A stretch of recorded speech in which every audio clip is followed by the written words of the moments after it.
الحمد لله رب العالمين والصلاة والسلام على سيدنا محمد الأمين وعلى آله وصحبه ومن تبعهم بإحسان إلى يوم الدين. الدرس السابع، يقول شيخنا رحمه الله: قال رسول الله صلى الله عليه وسلم: من يرد الله به خيرا يفقهه في الدين. رواه البخاري في الصحيح. Alors, Cheikh Abdullah a commencé la leçon, la 7e leçon de Jami' al-Khayrat, en commençant par le hadith que si Allah a voulu du bien pour quelqu'un, il lui accorde la science dans la religion. Le hadith rapporté par Al-Bukhari. أما هناك رجل يقال له سيد قطب. S'il y avait un Égyptien qui s'appelle Sayyid Qutb, il était condamné à mort, il était tué par Abd al-Nasir, peut-être 50 ans en arrière ou 60 ans. Celui-là, il a pris une idéologie de quelqu'un de l'Inde qui s'appelle Abu al-A'la al-Mawdudi. Abu al-A'la al-Mawdudi, il a prétendu que si un gouverneur pratique une loi laïque, il devient mécréant. Et que la société, s'il ne fait pas une révolution, ça devient mécréante. Alors cette idéologie, c'est commencé par Abu al-A'la al-Mawdudi. Maintenant, qui a dit ça avant dans les groupes sectaires? C'est le Khawarij, une secte qui s'appelait le Bayhasiyya. C'est une secte depuis longtemps. Ils ont prétendu que les gouverneurs qui ne pratiquent pas les lois de la religion, ils pratiquent autre chose, qu'il a mécru et la société a mécru s'ils n'ont pas fait une révolution.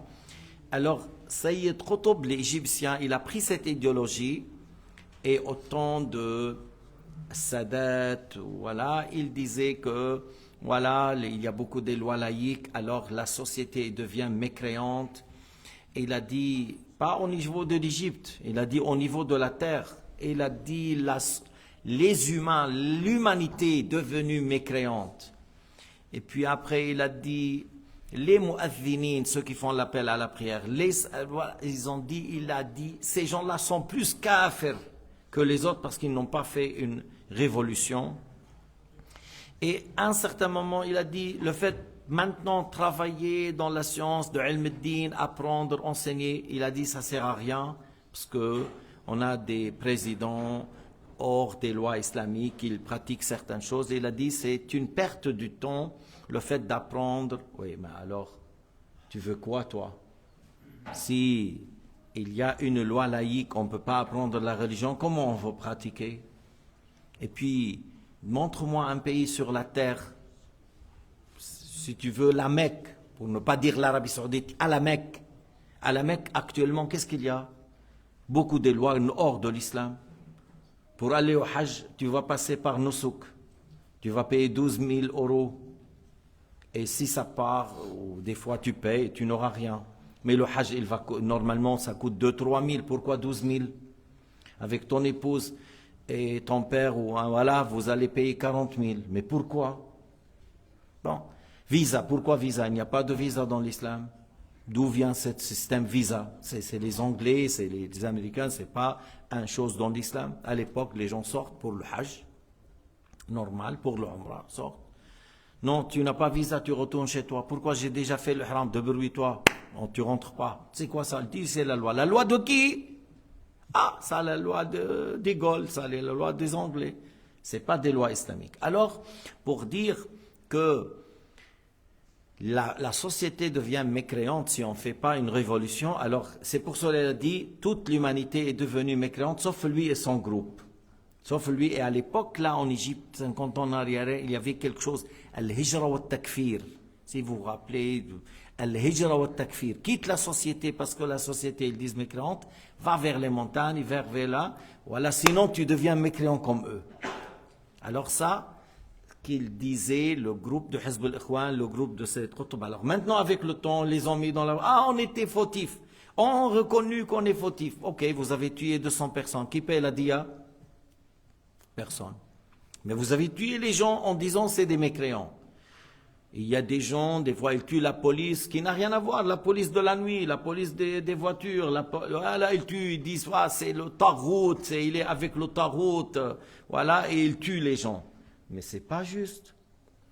Tu ne peux pas dire si un président ou un roi ou un sultan, il a fait des lois laïques, il est devenu mécréant et la société est mécréante. On dit il a désobéi à Dieu, il faut pratiquer les lois de l'islam. Lui, il n'a pas fait.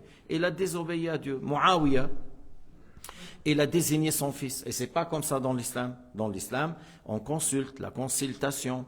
Mais lui, il a imposé son fils Yazid comme gouverneur et il ne mérite pas. Il a imposé, mais on n'a pas dit il est mécréant. Mais il a fait quelque chose qui est haram, mais on ne dit pas il a mécru. Mais or, eux, ils disent non, tu deviens mécréant, ça c'est pas juste, c'est pas la croyance de Ahl-Sunnah wal Jama'a et c'est pas juste. Alors, c'est pour cela que le Cheikh Abdullah a dit, le messager de Dieu, sallallahu alayhi wa sallam, a dit, Man yuridullahu bihi khayran yufaqihu fi din. Si Allah a voulu du bien pour quelqu'un, il lui accorde et lui donne la science dans la religion. La science, c'est la vie de l'islam. Par la science, je peux prier. Par la science, je peux jeûner. Par la science, je donne juste la zakat. Par la science, je fais bien le hajj. Par la science, je sais comment acheter, comment vendre, comment prêter de l'argent. Par la science, je peux savoir comment faire un mariage, comment faire un divorce. Tu sais, il y a des gens, il vient, il a dit Fattah, j'ai fait le Fatiha. Et après, c'est-à-dire pour lui, le mariage, je veux cette fille, voilà, Al-Fatiha. Il faut faire le mariage. Après le mariage, on fait dua. Après, on fait dua, on lit le Fatiha pour la baraka. Mais il faut faire le mariage. Zawajtuka ibnati, je te marie ma fille. L'autre, il dit, j'accepte. Les témoins, ils sont là. Voilà le contrat de mariage. Après, on fait dua et on fait le Fatiha. Mais c'est pas que tu veux de moi, moi je veux de toi. Al-Fatiha. C'est pas comme ça le mariage. C'est pas comme ça. Mais il y a des gens qui pensent que c'est la Fatiha. Suffit de réciter le Fatiha. On est ensemble, deux récitent la Fatiha, elle devient mon épouse. Non, ce n'est pas comme ça. ليس كذلك. إذن ينبغي أن يتعلم الإنسان كيف يصلي, كيف يصوم, كيف يتوضأ, comment faire l'wudu, comment faire la toilette intime, كيف تستنجي, ما هو الاستبراء. C'est quoi l'istibra? Avant de faire la toilette intime, l'homme, il doit évacuer l'urine qui reste. Parce que l'homme, après l'urine, ça reste un peu. Des fois, il se lève, des fois, il s'assoit, des fois, il fait quelques pas, il essuie une fois, deux fois, puis après, il attend, et puis après, il y a une goutte d'urine qui sort. Il faut faire l'istibra avant de faire l'istinja. Il faut faire l'istibra évacuer avant d'aller faire la toilette intime. Et il y a des gens que lui, il n'a pas appris, ses parents n'ont pas appris, lui, il n'a pas été cherché, il ne sait pas c'est quoi l'istibra. Au moment qu'il lave les pieds, lorsqu'il lève le pied, il y a une goutte qui sort, et il continue, mais il y a une goutte d'urine qui est sortie. Le wudu est annulé, il y a l'impureté sur le corps, sur les habits, faites attention. Alors c'est ce qu'on dit l'istibra, l'évacuation de l'urine avant de procéder à la toilette intime. Mais si on n'a pas appris, des fois on fait des fautes à ce sujet. Ou par exemple se diriger vers le Qibla. Alors se diriger vers le Qibla, il faut que tu fais un effort. Je suis en Suisse la Kaaba il se trouve sud-est, alors tu cherches la Qibla. C'est pas que je rentre dans n'importe quelle mosquée au centre, je prie comme ils ont indiqué. Des fois il y a des centres et des mosquées, la Qibla est fausse. À Genève, la grande mosquée à Genève, 45 degrés loin de le Qibla. 45 degrés. Maintenant peut-être ils ont corrigé, mais au début c'était 45. C'est pas 30, c'est 45, c'est trop 45. Il y a dans certains mosquées, ils te disent oui, on sait la qibla comme ça, mais pour ça devient joli, les tapis comme ça, tout droit. Alors, et nous ici, regarde, si c'était tout droit, on allait avoir plus, on ne perd pas du tapis, mais il faut faire la qibla, même si tu coupes un peu quelques mètres là, et puis voilà. On a fait un travail. Même pour la mezzanine des femmes, on a cherché à faire, on a regardé la qibla. Maintenant, si tu vois la boussole à l'intérieur, il y a beaucoup de ferraille, ça ne te donne pas juste. Il faut sortir dehors et regarder la qibla dehors avec le toile polaire, ainsi de suite. Mais tout ça, ça revient que lorsqu'on apprend, on sait comment pratiquer. Si on n'a pas appris, comment tu veux pratiquer? إذا نتعلم حتى نطبق بشكل صحيح الصلاة والصيام والطهارة والاستبراء والاستنجاء واستقبال القبلة والزكاة والصوم والبيع والشراء والطلاق والنكاح وإلا إن لم يتعلم الإنسان يقع في الربا يصلي صلاة فاسدة يصوم والجهل ليس عذرا والجهل ليس عذرا. L'ignorance, ce n'est pas une excuse. L'ignorance, ce n'est pas excuse. Sayyidina Muhammad قال صلوا كما رأيتموني أصلي. Priez comme vous m'avez vu en train de prier. وقال في الحج خذوا عني مناسككم. Dans le hajj, il a dit apprenez de moi comment faire le nusuk, comment faire les actes de hajj. Alors Sayyidina Muhammad alayhi salatu wassalam, il a montré à sa communauté, à ses compagnons comment faire, et les compagnons, ils ont transmis aux successeurs, et après, les successeurs, ils ont transmis à une génération après, jusqu'à nos jours. فإذن الفقه يحتاج إليه في الطهارة، في الصلاة، في الحج، في الزكاة، حتى في الدعاء، حتى في الذكر. On a besoin de la science, même pour faire dua, même pour faire dhikr, il faut apprendre, parce qu'il y a des gens qui font un dhikr qui n'est pas juste.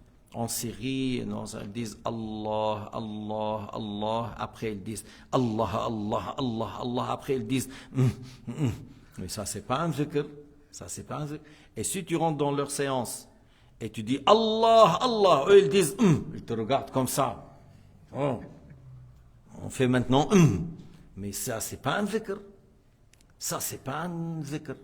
Alors voilà, ils commencent et disent, d'après eux, ça chauffe, ça chauffe, ça chauffe, ça chauffe. Après, c'est Et ils font comme ça. Mais c'est pas un dhikr. Et encore, avec, ils mettent la main sur le et ils commencent à danser avec Mais c'est pas un dhikr, c'est pas le nom de Dieu. Et il y en a beaucoup, c'est pas seulement en Syrie, même dans... Alors, on a besoin de la science, même lorsqu'on fait le dhikr, même lorsqu'on fait dua, on a besoin de la science. Comment faire dua, comment faire le dhikr. ثم معيشة الإنسان إذ لم تطبق على الوفق الشاعري عاد تكون وبالا. Parce que par toi, tu sors le matin, tu cherches à manger pour ton épouse et tes enfants. Tu as été au souk, il faut apprendre. Qu'est-ce qu'il faut acheter, qu'est-ce qu'il ne faut pas acheter. Comment faire un contrat, comment... on évite le riba, comment on fait. Il y a des gens qui disent maintenant les banques, non, ça c'est pas des riba, c'est pour l'économie. Les banques, c'est pas de... Mais ils te prêtent 10 000, il faut le rembourser, d'après lui, 11 000. Ça c'est quoi ça? C'est ça le riba. C'est ça le haram. Mais à l'époque, voilà, il n'y avait pas une banque, chacun il fait individuel. Maintenant, c'est des banques, et puis tu n'arrives pas à rembourser, ok, on prend ta maison. C'est comme ça, ils prennent ta maison, ils prennent ton terrain, tout ça. Mais ça, c'est le riba qui est interdit par l'unanimité. Et quand même, tu trouves des gens qui disent, mais non, les banques, c'est pour l'économie. Mais sur quoi tu te bases? Sayyidina Muhammad a dit, kullu qardin jarra manfa'a fahuwa riba. Tout prêt conditionné par un intérêt, c'est de riba. Alors sur quoi tu te bases? Tu dis les banques. Mais les banques, c'est une grande... organisation pour ramasser l'argent des gens en leur donnant 1% ou 0,70, 0,80 et après ils prêtent à 3 ou 4 ou 5 ou 8. Au Liban, comme ça vous apprenez un peu de... Au Liban, 14%, messieurs, ramène ton argent, 14%. Alors les gens ici, il y a quelqu'un ici, il avait 400 000. J'ai dit, achète une maison en Suisse, ne mets pas l'argent là-bas, achète une maison. Non, à 14%, tu sais, c'est-à-dire en 7 ans, l'argent se double. 10% en 10 ans. Mais à 14, même pas 7 ans, tu as le double. Alors, une année, 2 ans après, ils ont tous fait faillite.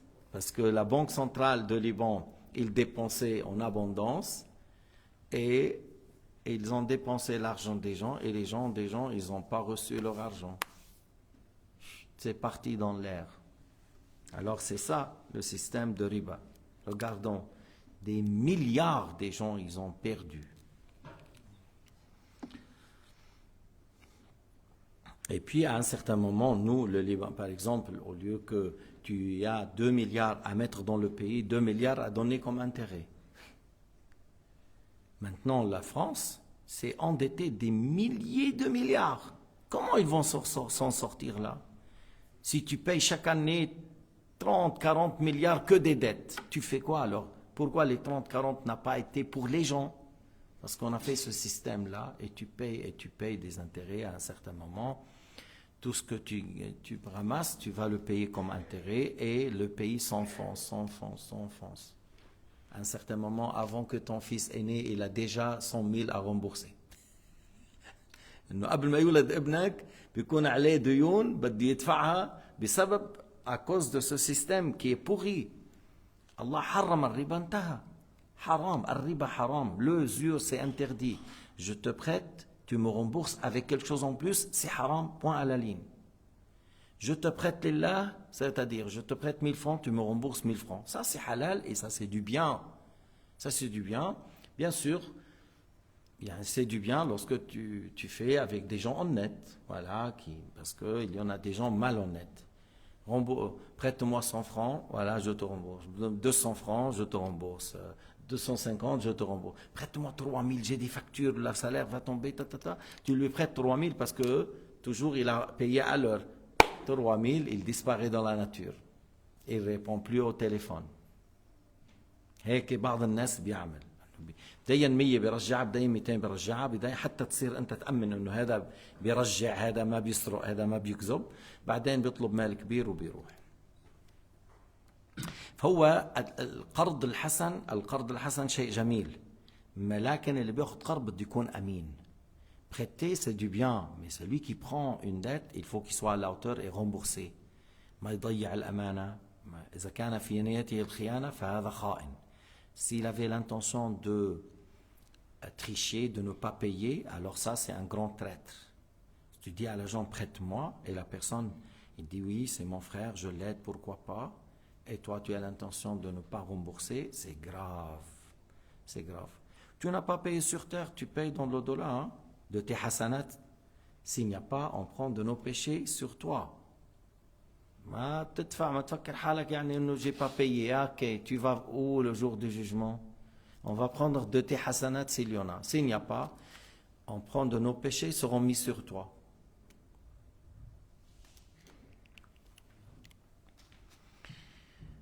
الذي لا يعرف أحكام الشرع في خطر عظيم. Celui qui n'a pas appris la religion, les bases pour savoir pratiquer, il est dans un grand danger. Surtout celui qui n'a pas appris, par exemple, à notre époque, la croyance et les 3 sortes de mécréance.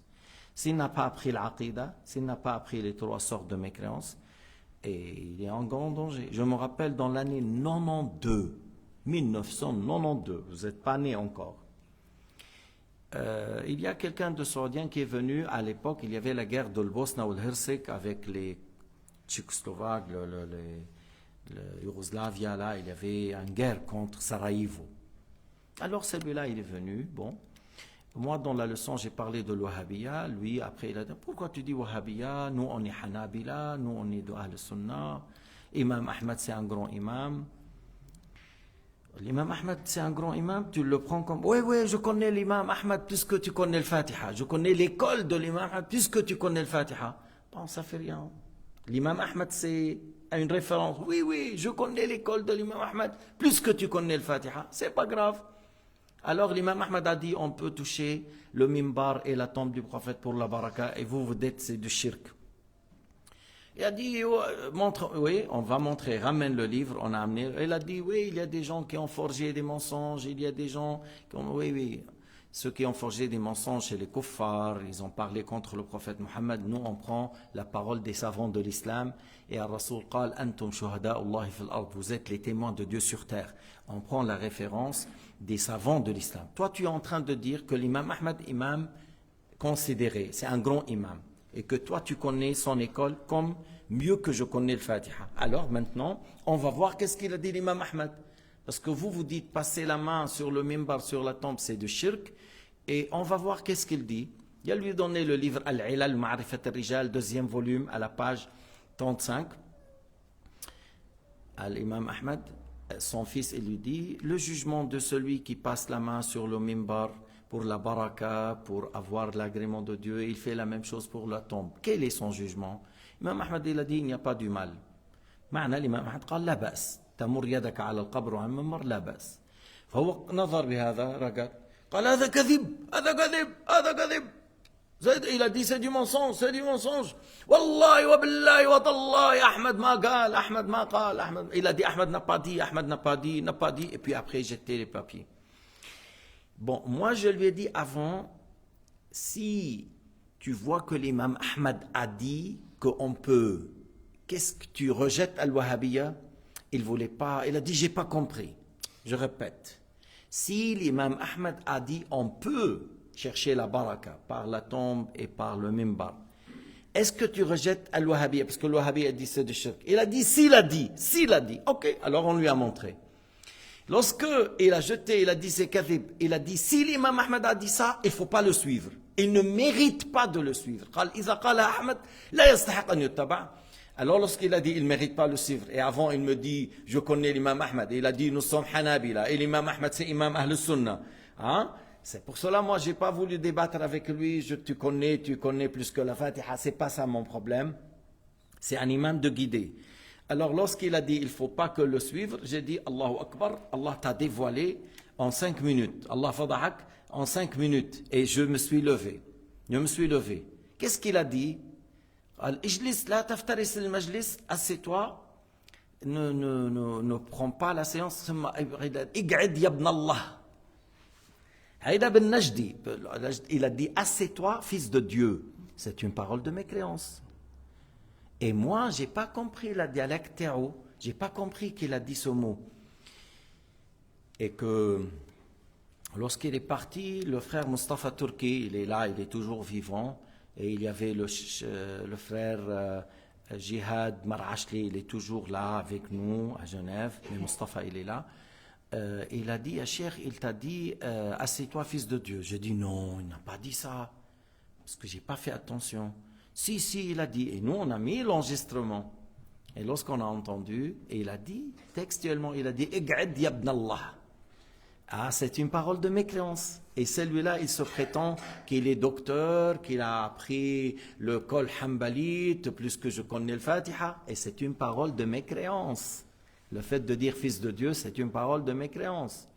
Alors, c'est pour cela que je dis, il faut apprendre l'aqida, il faut apprendre les 3 sortes de mécréance, parce que aghlama indana l'islam, la chose la plus chère chez nous, c'est l'islam. C'est pas les yeux, c'est pas les pieds, c'est pas les mains, c'est pas les enfants, c'est pas l'épouse, c'est pas la maison, c'est pas le travail, c'est pas le passeport suisse. La chose la plus chère, c'est l'islam.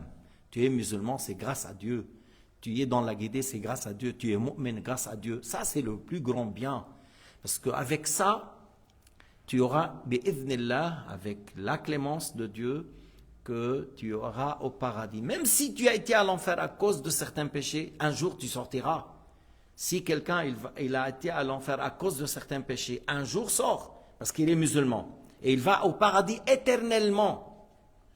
Il va au paradis, ce n'est pas pour 5 millions d'années. Ce n'est pas pour 5 milliards d'années. Éternellement. Il n'y a pas de mort. Éternellement. Et grâce à quoi? Qu'il est mort musulman. C'est pour cela qu'il faut bien apprendre l'aqida et bien apprendre les 3 sortes de mécréances pour ne pas tomber dedans. Parce qu'en Arabie Saoudite, ils croient que Dieu habite dans le ciel. Mais qui a créé les cieux? En Arabie Saoudite, certains, pas tout. Parce qu'à la Mecque, à Médine, il y a beaucoup de sunnites. À Jeddah, à Taïf, il y a beaucoup de sunnites. Mais on dit, c'est-à-dire les wahhabites, ils disent qu'Allah est encore assis sur le trône.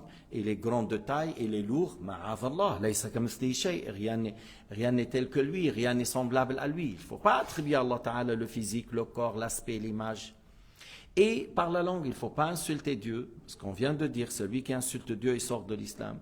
Et par l'acte, il ne faut pas jeter le livre de religion dans la poubelle, il ne faut pas se prosterner pour un idole, il ne faut pas se prosterner pour le feu, pour la lumière, voilà, pour un arbre, ça c'est de shirk. Alors c'est pour cela on dit, on doit apprendre, surtout les paroles de mécréance, on a beaucoup. Les paroles de mécréance, on a beaucoup, et Sayyidina Muhammad a dit, la plupart des péchés de fils de Adam proviennent de sa langue. La plupart des péchés de fils de Adam proviennent de sa langue. Aktharu khataya ibn Adam min lisani. Akthar, la plupart des péchés viennent de la langue, et c'est là où la chose qui mérite d'être dans la prison le plus, c'est la langue. C'est la langue. Bon, Netanyahu aussi, il mérite d'être dans la prison, et la langue. Il faut qu'il soit fermé que du bien, illa min khayr. À part ça, ferme la bouche, je ne parle pas. Si du bien je parle, sinon je garde le silence. Illa min khayr. Wallahu subhanahu wa ta'ala a'lam wa ahkam. Alhamdulillahi rabbil alamin. Wa sallallahu ala Muhammad wa ala alihi wa sahbihi wa sallam.